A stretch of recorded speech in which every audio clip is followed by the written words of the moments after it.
It's past midnight in Washington, but it may be a stormy morning for global trade. US President Donald Trump's tariffs have kicked in.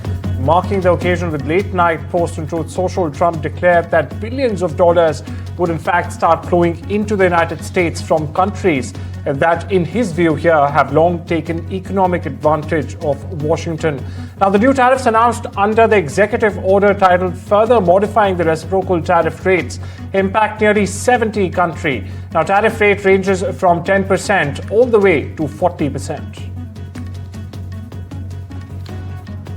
US President Donald Trump has issued an executive order imposing an additional 25% tariff on goods from India. Now, this comes days after he issued a threat to New Delhi over its purchase of oil from Russia.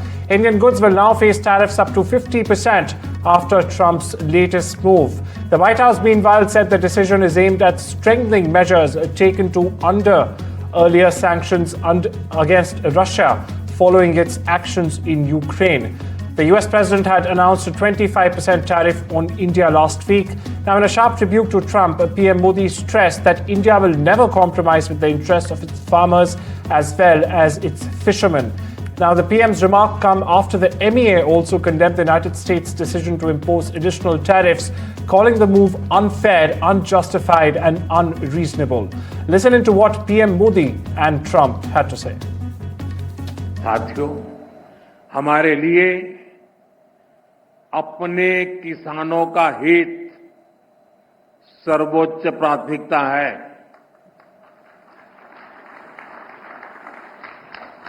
Bharat अपने किसानों के, पशुपालकों के और मछुआरे भाई बहनों के हितों के साथ कभी भी समझौता नहीं करेगा।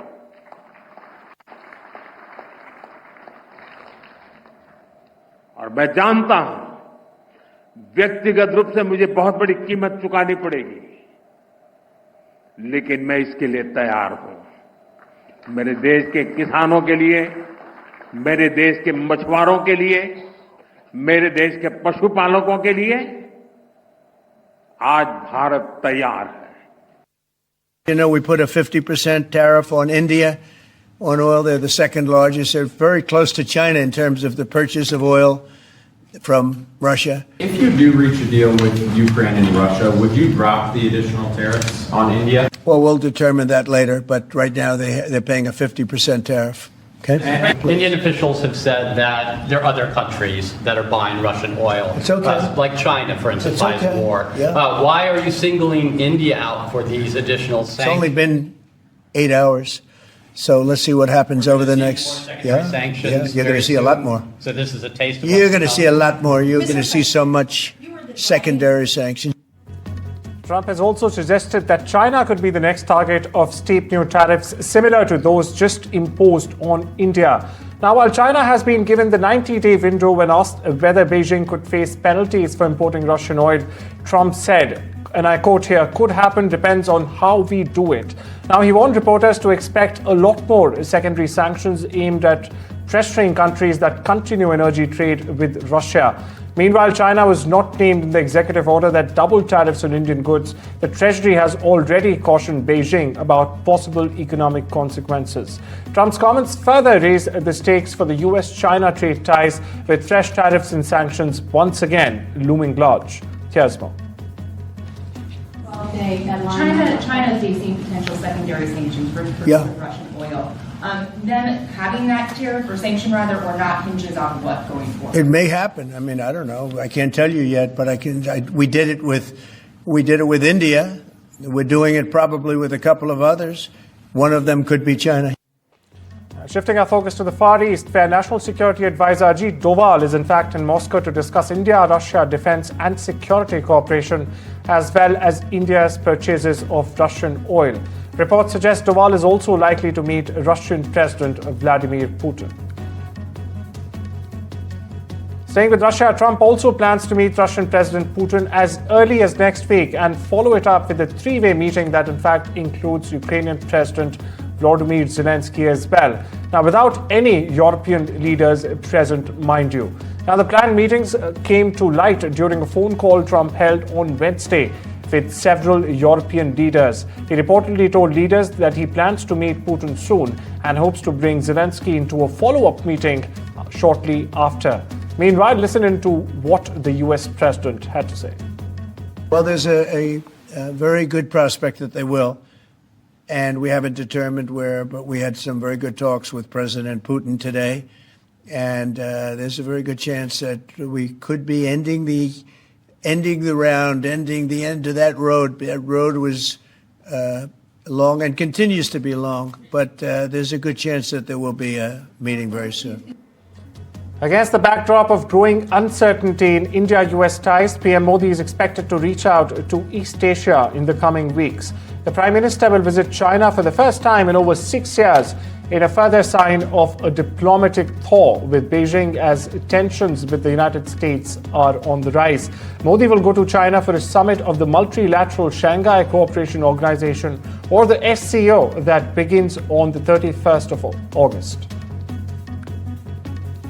In the neighborhood, South Korea and the United States will launch their annual large-scale military exercise this month to bolster readiness against North Korean threats.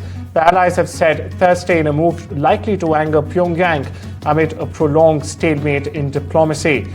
For perspective, around 18,000 South Korean troops will take part in this year's Ulchi Freedom Strike exercises. The American forces in Korea did not disclose the number of participating U.S. troops. Now, this August exercise may trigger an angry reaction from North Korea, which calls the joint drills invasion rehearsals and often uses them as a pretext to dial up military demonstrations and also weapons testings aimed at advancing its nuclear program. Now, doubling down on its nuclear ambitions, North Korea has clearly repeatedly rejected Washington and Seoul's calls to resume diplomacy aimed at widening down its weapons program, which, by the way, for perspective, derailed all the way back in 2019. The North has now made Russia the priority of its foreign policy, sending thousands of troops and large amounts of military equipment to support Moscow's war in Ukraine. Shift our focus back to the United States, where a sergeant shot 5 soldiers Wednesday at one of the country's largest army bases before he was quickly tackled by other Fort Stewart troops, forcing a brief lockdown. Few details were immediately available about what led to this gunfire to begin with. However, officials said the shooter was Sergeant Cornelius Radford.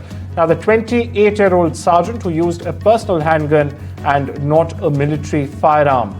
Radford opened fire where he worked, but officials wouldn't speculate about a motive.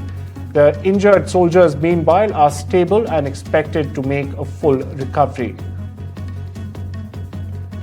Over in Washington, Trump says he's considering ways for the federal government to seize control of Washington. Now, he says crime is ridiculous and the city is quote-unquote unsafe.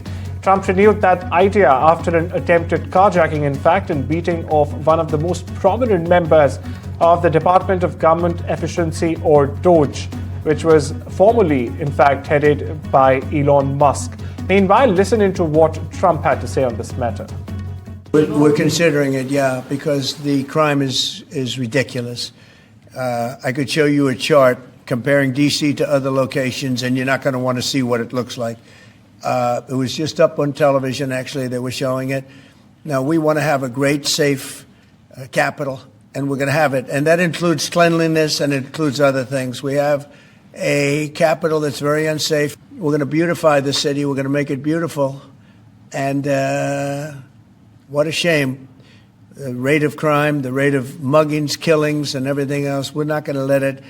And that includes bringing in the National Guard, maybe very quickly, too. The crash of a military helicopter in Ghana on Wednesday killed all 8 people aboard, including the West African country's defense and environment ministers and other top officials as well. The Ghanaian military has in fact said that the helicopter took off in the morning from capital Accra and was heading northwest towards the gold mining area of Obuasi when it went off the radar. Over in Europe, a wildfire larger than the size of Paris has engulfed southern France's Aude region, killing 1 and injuring at least 13 others. Now, the fire broke out Tuesday in the village of Ribote and has since consumed over 16,000 hectares. Authorities, meanwhile, say the fire remains quote-unquote very active and in fact continues to spread as night falls. Over 2,100 firefighters and aerial support teams are battling the inferno under severe weather conditions as we get you this update. Now, the affected region, known for its wineries and rural landscape, is grappling with a disaster described by French Prime Minister François Bayrou as unprecedented. Parts of the Great Barrier Reef have suffered the largest annual decline in coral cover since records began nearly 40 years ago. Northern and southern branches of the sprawling Australian reef both suffered their most widespread coral bleaching, the Australian Institute of Marine Science has found. Reefs have been battered in recent months by tropical cyclones and also outbreaks of a crown of thorns starfish that feast on corals. But heat stress driven by climate change is the predominant reason, the university has said. Meanwhile, the study has also warned that habitats may reach a tipping point where the coral cannot recover fast enough between catastrophic events and faces a volatile future.